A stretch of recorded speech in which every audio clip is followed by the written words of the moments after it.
जयपुर नगर निगम heritage फर्जी पट्टों और भ्रष्टाचार के आरोपों में पूर्व महापौर कुसुम यादव व पूर्व भूमि उपायुक्त हंसा मीणा पर उठे सवाल। जयपुर नगर निगम हेरिटेज के कार्यकाल में फर्जी पट्टों लीज पट्टा जारी करने के घोटाले ने सुर्खियां बटोरी है।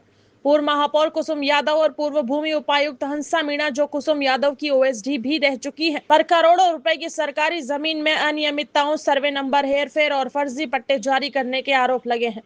स्वायत्त शासन विभाग ने 2025 में हंसा मीणा समेत 4 अधिकारियों को सस्पेंड किया, जबकि पार्षदों और विपक्ष ने कुसुम यादव की भूमिका पर भी सवाल उठाए। ये मामला नेहरू नगर पानीपेट ठाटर आवास योजना और बस्सी सीतारामपुरा जैसी जगहों से जुड़ा है। अधिकारियों पर आरोप है कि उन्होंने निगम की बेशकीमती जमीन के सर्वे नंबर में हेरफेर कर फर्जी तरीके से पट्टे जारी किए। नेहरू नगर पानीपेट क्षेत्र में करोड़ों रुपए की जमीन प्रभावित हुई। कुछ मामलों में 35 पट्टों में से 10 की रजिस्ट्री तक हो गई। पूर्व लैंड उपायुक्त हंसा मीणा को 24 जुलाई 2025 को सस्पेंड किया गया। उनके साथ कनिष्ठ अभियंता मनोज मीणा, लेखाकार मुकेश मीणा और कनिष्ठ सहायक शंकर मीणा भी सस्पेंड हुए। हंसा मीणा कुसुम यादव की ओएसडी रह चुकी हैं और पहले भी अनियमितताओं की शिकायत पर उनका तबादला हुआ था, लेकिन कोर्ट स्टे लेकर वापस आ गई। कुसुम यादव पर आरोप। बीजेपी पार्षद सुभाष व्यास समेत अन्य ने आरोप लगाया कि मेयर के हस्ताक्षर के बिना पट्टे जारी नहीं होते। ठाठर योजना में उनके सुरक्षा गार्ड समेत करीबियों के नाम पर पट्टे जारी होने के आरोप लगे। पार्षदों ने भ्रष्टाचार के खिलाफ प्रदर्शन और भजन कीर्तन भी किए।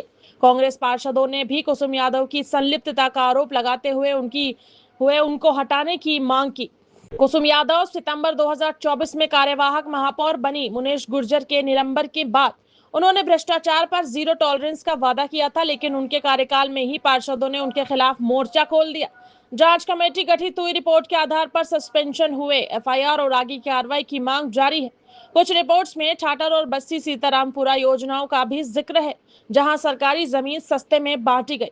मेयर को पहले सूचित किया गया था, लेकिन फर्जी पट्टे जारी हो गए। निष्पक्ष जांच और गलत पट्टे रद्द करने की मांग की। कुसुम यादव की संलिप्तता का आरोप। हंसा मीणा उनके ओएसडी रह चुकी है। प्रशासन स्वायत्त शासन विभाग ने सस्पेंशन की कार्रवाई की। निगम आयुक्त डॉक्टर निधि पटेल ने जांच कमेटी बनाई। जांच जारी है। बड़े मास्टरमाइंड तक पहुंचने और सरकारी जमीन की रक्षा की मांग हो रही है। सीएजी रिपोर्ट्स में भी नगर निगमों में पट्टा अनियमितताओं पर टिप्पणियां आई है, जो बड़े पैमानों की समस्या दर्शाती है। पूर्व कार्यवाहक महापौर कुसुम यादव, पूर्व भूमि उपायुक्त हंसा मीणा और तत्कालीन पीए अक्षय यादव का नाम विभिन्न शिकायतों, एफआईआर और कथित अनियमितताओं के आरोपों के बीच लगातार चर्चा में है। लेकिन सबसे बड़ा सवाल आज भी वही है, जब छोटे अधिकारी निलंबित हो सकते हैं तो बड़े जिम्मेदारों पर सख्त कार्रवाई क्यों नहीं हुई। उन पर आरोप है कि नेहरू नगर पानीपेट क्षेत्र सहित कई मामलों में सरकारी भूमि के सर्वे नंबरों में कथित हेरफेर कर फर्जी पट्टे जारी किए गए। शिकायतों के अनुसार कई पट्टों की रजिस्ट्री भी हो गई। 24 जुलाई 2025 को हंसा मीणा सहित 4 अधिकारियों को निलंबित किया गया। इससे पहले भी भूमि शाखा में अनियमितताओं को लेकर विवाद सामने आए थे, लेकिन सवाल यह है कि क्या सिर्फ निलंबन ही इस पूरे मामले का अंत है। कई पार्षदों और शिकायतकर्ताओं का आरोप है कि मेयर की स्वीकृति के बिना पट्टा जारी होना संभव नहीं है। ठाटर आवास योजना, बस्सी सीतारामपुरा, किशनपोल, हवा महल और आदर्श नगर क्षेत्र के कई भूखंडों में जुड़े मामलों में कथित फर्जी दस्तावेजों और विवादित पट्टों के आरोप लगाए गए। इसी क्रम में एमआई रोड स्थित रोडूराम धर्मशाला और महादेव मंदिर की भूमि का मामला भी सुर्खियों में रहा। शिकायतकर्ताओं का दावा है कि जयपुर दरबार के वर्ष 1907 और 8 के दस्तावेजों में यह भूमि धर्मशाला और मंदिर के लिए सुरक्षित बताई गई थी तथा उसके हस्तांतरण पर रोक दर्ज थी। इसके बावजूद आरोप है कि इस भूमि का फ्री होल्ड पट्टा जारी किया गया। इन आरोपों की जांच की मांग लगातार उठ रही है। अब बात उस नाम की है जो पूरे मामले में बार बार सामने आता है, पूर्व महापौर के तत्कालीन पीए अक्षय यादव। विभिन्न शिकायतों और मीडिया रिपोर्टों के उन पर कथित आर्थिक लेन देन तथा पट्टा संबंधित मामलों में संलिप्तता के आरोप लगाए गए हैं। हालांकि इन आरोपों पर किसी न्यायालय द्वारा दोष सिद्ध नहीं किया गया और उपलब्ध सार्वजनिक जानकारी के अनुसार इन दावों की जांच की स्थिति अलग अलग स्तर पर हो रही है। यही वजह है कि लोग पूछ रहे हैं, क्या इन आरोपों की निष्पक्ष और पूरी जांच हुई।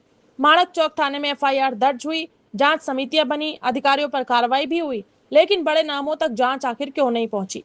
क्या राजनीतिक संरक्षण, क्या प्रशासनिक दबाव, या फिर सिस्टम की ऐसी कमजोरी जहां छोटे कर्मचारी कार्रवाई का सामना करते हैं और बड़े चेहरे कानून की पकड़ से दूर हो जाते हैं। वर्ष 2025 से लेकर 2026 तक इस पूरे मामले में कई खुलासे सामने आए। प्रदर्शन हुए, पार्षदों ने सवाल भी उठाए, शिकायतकर्ताओं ने दस्तावेज भी पेश किया, लेकिन जनता आज भी जवाब चाहती है। यदि एफआईआर दर्ज है, यदि जांच हुई, यदि अधिकारियों को निलंबित किया गया, तो फिर पूरे मामले की अंतिम जिम्मेदारी किसकी तय हुई है? और यदि किसी पर लगाए गए आरोप गलत है तो उन्हें सार्वजनिक रूप से क्लीन चिट क्यों नहीं दी गई?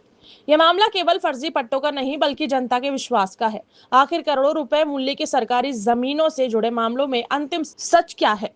क्या असली जिम्मेदारों तक कानून पहुंचेगा या फिर यह मामला भी फाइलों में दबकर रह जाएगा? इन सवालों के जवाब का इंतजार सिर्फ शिकायतकर्ताओं को नहीं बल्कि पूरे जयपुर को है। लेकिन अब इस पूरे मामले में एक बड़ा दावा सामने आया है। न्यूज 21 नेशनल के हाथ जयपुर नगर निगम हेरिटेज की पूर्व महापौर कुसुम यादव और पूर्व भूमि उपायुक्त हंसा मीणा के कार्यकाल से जुड़ी कथित अनियमितताओं और भ्रष्टाचार के अहम दस्तावेजी साक्ष्य लगने का दावा किया गया है। न्यूज 21 नेशनल का दावा है कि उनके पास इस पूरे मामले से जुड़े कथित ऑडियो और वीडियो साक्ष्य मौजूद है, जिनमें कई महत्वपूर्ण तथ्यों के सामने आने की बात कही जा रही है। इतना ही नहीं, पूर्व महापौर के तत्कालीन पीए अक्षय यादव से जुड़े कथित भ्रष्टाचार के भी ऑडियो और वीडियो प्रमाण होने का दावा न्यूज 21 नेशनल चैनल कर रहा है।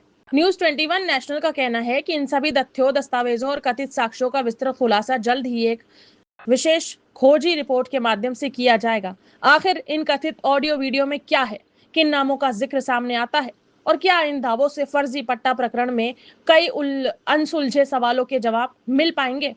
देखते रहिए न्यूज 21 नेशनल, क्योंकि सबसे बड़ा खुलासा अभी बाकी है। जयपुर से ब्यूरो रिपोर्ट।